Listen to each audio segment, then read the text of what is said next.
El dumping es en general una situación de discriminación internacional de precios. El precio de un producto cuando se vende en el país importador es inferior al precio que se vende ese producto en el mercado del país exportador. Así pues, el más sencillo de los casos, el dumping, se determina simplemente comparando los precios en dos mercados. Muchos gobiernos adoptan medidas contra el dumping, con objetivo de proteger a sus ramas de producción nacionales. El acuerdo de la OMC no emite ningún juicio. Se centra en la manera en que los gobiernos pueden o no responder al dumping. Establece disciplinas para las medidas antidumping y a menudo se le denomina acuerdo antidumping. El acuerdo de la Ronda Uruguay. El acuerdo relativo a la aplicación del artículo 6 del GATT de 1994, Acuerdo Antidumping, define el dumping como la introducción de un producto en el mercado de otro país a un precio inferior a su valor normal. En virtud del artículo 6 del GATT de 1994 y del Acuerdo Antidumping, los miembros de la OMC pueden establecer medidas antidumping si, tras realizar la correspondiente investigación de conformidad con las disposiciones del acuerdo, se formula una determinación en el sentido de que se está practicando el dumping o la rama de producción nacional que produce el producto similar en el país importador está sufriendo un daño importante, o también si existe una relación causal entre ambos hechos.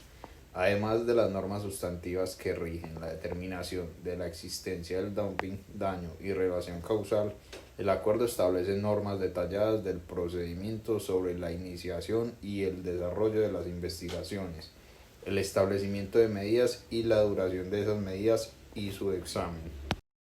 Existe un comité de prácticas antidumping que se reúne por lo menos 2 veces al año. Este brinda a los miembros de la OMC la oportunidad de examinar cualquier cuestión relacionada con este acuerdo, según el artículo 16. El comité en sí ha emprendido un examen de las legislaciones nacionales notificadas a este, examen que ofrece la oportunidad de plantear cuestiones relacionadas con la aplicación de las leyes y reglamentos antidumping de los distintos países y cuestiones referentes a la conformidad de las prácticas nacionales con este acuerdo. El comité en sí también examina las notificaciones de las medidas antidumping adoptadas por los miembros, lo que da ocasión de examinar las cuestiones planteadas en relación en casos concretos. El comité en sí también ha establecido un órgano aparte, el grupo ad hoc, sobre la aplicación en el que puede participar todos los miembros de la OMC y que se espera se centren en cuestiones técnicas relacionadas con la aplicación, es decir, las cuestiones sobre el modo de proceder que se plantean con frecuencia en la aplicación de las leyes antidumping. Notificaciones. Todos los miembros de la Organización Mundial del Comercio están obligados a poner su legislación antidoping en conformidad con el acuerdo y notificar dicha legislación al Comité de Prácticas Antidoping. Aunque el comité no aprueba ni desaprueba las legislaciones de los miembros, estas legislaciones se examinan en su marco y los miembros formulan preguntas y mantienen deliberaciones sobre la conformidad de la aplicación de la legislación nacional de un determinado miembro con las prescripciones del acuerdo. Además, los miembros están obligados a notificar al comité 2 veces al año todas las investigaciones emprendidas y medidas adoptadas en la esfera antidoping.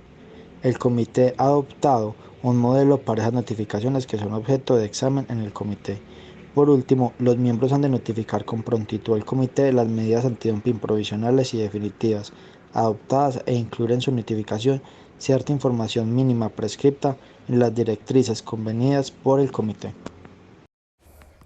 Efectos microeconómicos: protección de la industria nacional, reducción de la competencia, aumento de los precios, pérdida de la eficiencia, retorsión comercial. Efectos macroeconómicos: aumento de los precios, disminución del comercio, pérdida de bienestar, reducción del crecimiento económico, aumento de la protección. Determinación del valor normal.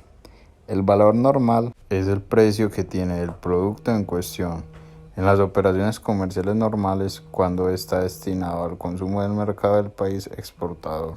En ciertas circunstancias, por ejemplo cuando el producto no se venda en el mercado interno, puede no ser posible determinar el valor normal sobre esta base. El acuerdo prescribe otros métodos para la determinación del valor normal en tales casos. Ventas en el curso de operaciones comerciales normales. Una de las cuestiones más complicadas en la investigación antidumping es determinar si las ventas en el mercado del país exportador se realizan o no en el curso de operaciones comerciales normales. Una de las bases sobre la que los países pueden determinar que estas ventas no se hacen en el curso de operaciones normales es que se realicen a un precio inferior al costo. Volumen insuficiente de ventas. Si se han efectuado ventas a precios inferiores a los costos que se ajustan a los criterios establecidos en el acuerdo, podrán simplemente no tomarse en consideración al realizar el cálculo del valor normal, y este se determinará sobre la base de las demás ventas. No obstante, la exclusión de esas ventas realizadas a precios inferiores a los costos puede hacer que el nivel de ventas sea insuficiente para determinar el valor normal sobre la base de los precios del mercado interno. Es evidente que en caso de que no haya ventas del producto objeto de investigación en el país exportador, no será posible calcular el valor normal sobre la base de esas ventas. Ahora bien, también puede ocurrir que aún existan algunas ventas en el mercado del país exportador, su nivel sea tan bajo que permita dudar de su significación. Así, el acuerdo reconoce que en algunos casos el volumen de las ventas en el mercado interno puede ser tan bajo que no permite una comparación adecuada entre el precio del mercado interno y el país de exportación. A este respecto, se dispone que se considerará suficiente el nivel de las ventas en el mercado interno si dichas ventas representan el 5% o más de las ventas de exportación en el país que se realiza la investigación, con la salvedad de que ha de ser aceptable una proporción menor cuando el volumen de las ventas del mercado interno, aunque represente esa menor proporción, sea de magnitud suficiente para permitir una comparación adecuada. Teniendo en cuenta el precio de venta del producto en el mercado nacional. Si el productor nacional tuvo que bajar el precio por efecto del dumping, pero no por debajo del precio de venta del producto importado, por ejemplo, hasta un nivel de $2.10 por unidad de producto, y si el producto importado en el periodo de la investigación se vendió a $2 por unidad, el Ministerio de Comercio Exterior puede fijar un derecho equivalente a 10 centavos por unidad. Generalmente este derecho se aplica fijando un precio base. En este caso se refiere a una situación de una empresa china que está exportando lavaplatos de acero inoxidable a Colombia a un precio significativamente más bajo de lo que considera normal en el mercado. Esta práctica puede ser dumping y puede tener efectos muy negativos en la industria local. Si las autoridades colombianas determinan que se está produciendo dumping, en este caso podrían tomar medidas para proteger la industria local, como imponer un arancel antidumping para aumentar los precios de lavaplatos importados y nivelar la competencia. En 2017 hubo un caso de importación de papas congeladas en algunos países, incluyendo Colombia, que generó controversia debido a su impacto en la producción local de papas. La papa congelada a menudo se vende a precios más bajos de lo que venden las papas locales, lo que puede hacer que los agricultores tengan dificultades para competir. Para abordar esta situación, algunos países han tomado medidas para restringir la importación de papas congeladas y fomentar la producción local. Por ejemplo, se han impuesto aranceles a la importación de papa congelada para aumentar su precio y nivelar la competencia. También se han establecido programas para apoyar a agricultores locales y fomentar la producción sostenible. Una salvaguardia económica es una medida restrictiva aplicada por un gobierno en lo relativo al comercio de un país con el exterior. Esto con el objetivo de proteger determinados sectores ante un posible daño exterior. Cuando un país encuentra una posible amenaza para determinados sectores de su economía nacional, toma medidas para evitarla. Clases de salvaguardia económica. El marco jurídico de la OMC establece 3. Salvaguardia general. En este caso, las medidas que limitan la importación son para toda la economía sin especificar sectores concretos. Salvaguardia especial para productos agropecuarios.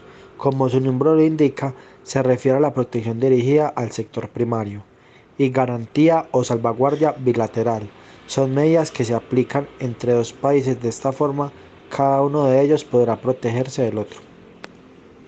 Principios. Según el artículo 19 del GATT de 1994, las medidas de salvaguardia se definen como medidas de urgencia con respecto al aumento de importaciones de determinados productos cuando esas importaciones hayan causado o amenacen causar un daño grave a la rama de producción nacional del miembro importador, que en general adopten la forma de suspensión de concesiones u obligaciones.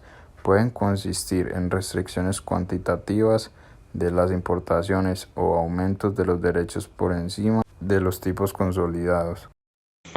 Objetivos del acuerdo. En primer lugar, es aclarar y reforzar las disciplinas del GATT, concretamente las de su artículo 19.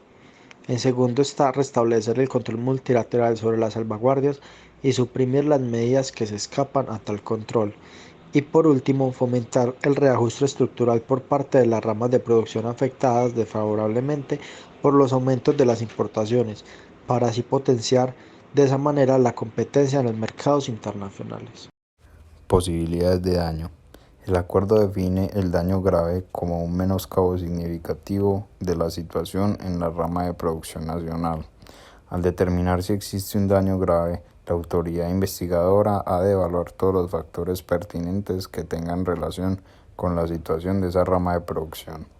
Los factores que deben analizarse son los siguientes: el ritmo y la cantidad de aumento de las importaciones en términos absolutos y relativos, la parte del mercado interno absorbida por las importaciones en aumento, así como los cambios en el nivel de ventas, la producción, la productividad y la utilización de la capacidad, las ganancias y pérdidas en el empleo en la rama de producción nacional. Amenaza de daño grave. Se entiende por amenaza de daño grave la clara inminencia de un daño grave, basada en hechos y no simplemente en alegaciones, conjeturas o posibilidades remotas. Aun cuando no se determine que existe un daño grave, podrá aplicarse una medida de salvaguardia si se determina que existe una amenaza de daño grave. Efectos microeconómicos. Protección de la industria nacional. Aumento de los precios de productos. Reducción de la calidad de los productos. Pérdida de eficiencia económica.